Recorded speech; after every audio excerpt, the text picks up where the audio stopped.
Agenda sidang yakni pembacaan dakwaan dari Jaksa Penuntut Umum untuk terdakwa Yosef Hidayah. Dalam sidang yang digelar di Pengadilan Negeri Subang, keluarga korban, Tuti Suhartini dan Amalia Mustika Ratu dipastikan tak hadir.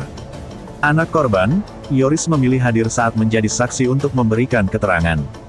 Berdasarkan keterangan Kapolsek Subang Kota, Kompol Yayah Rokayah mengatakan, untuk mengamankan jalannya sidang jajaran Polres Subang menerjunkan ratusan personil.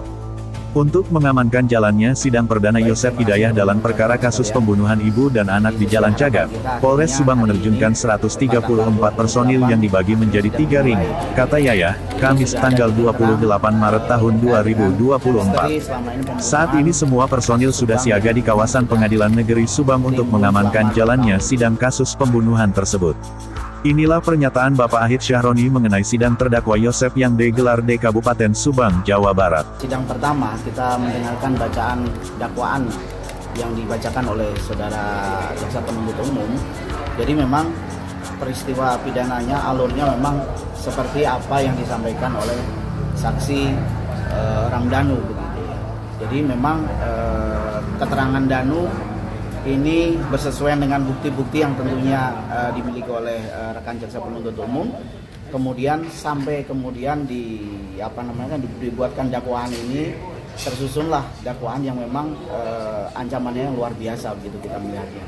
Jadi tadi ada dakwaan disusun secara bertingkat ya, primer subsidiar. Jadi primernya Saudara Yosef didakwa dengan pasal 338 pembunuhan, 340 pembunuhan berencana, pasal 55 turut serta dan pasal 56 pembantuan. Kemudian subsidiarnya adalah pasal 338 pembunuhan biasa dengan juntonya 56 pembantuan gitu. Bang, Danu sekarang gimana kondisinya, Bang? Kalau Danu alhamdulillah sehat ya, menjalani puasa dengan tenang dan sedang mempersiapkan di psikis untuk bagaimana bisa menghadapi sidang nanti dengan baik, dengan kuat, dengan mental yang kuat begitu maksud kami. Tentunya kami berterima kasih juga terhadap pihak kepolisian serta LPSK yang sudah menjaga Danu, serta pihak LPSK yang sudah memberikan bimbingan, memberikan konsultasi secara psikisnya terhadap pemulihan psikisnya Danu gitu. Terkait MA belum satu gimana? Yang kemarin kita sampaikan kepada pihak penyidik serta pihak jaksa untuk ketiga tersangka ini kan ada rangkaian tindak pidana yang memang satu dengan yang lainnya adalah terkait gitu ya, walaupun memang perkaranya mungkin disepit ya nantinya. Tapi sekali lagi bahwa kami juga mendesak bahwa supaya ketiga tersangka ini juga segera dilakukan pelimpahan berkasnya dan disidangkan begitu. Artinya biar jangka waktunya ini tidak panjang, menjaga tensi daripada berita ini supaya masyarakat ini juga kan mengikuti, mengawal kasus Subang ini, jangan sampai ada ada hal-hal yang tidak diinginkan dalam proses persidangan nanti begitu.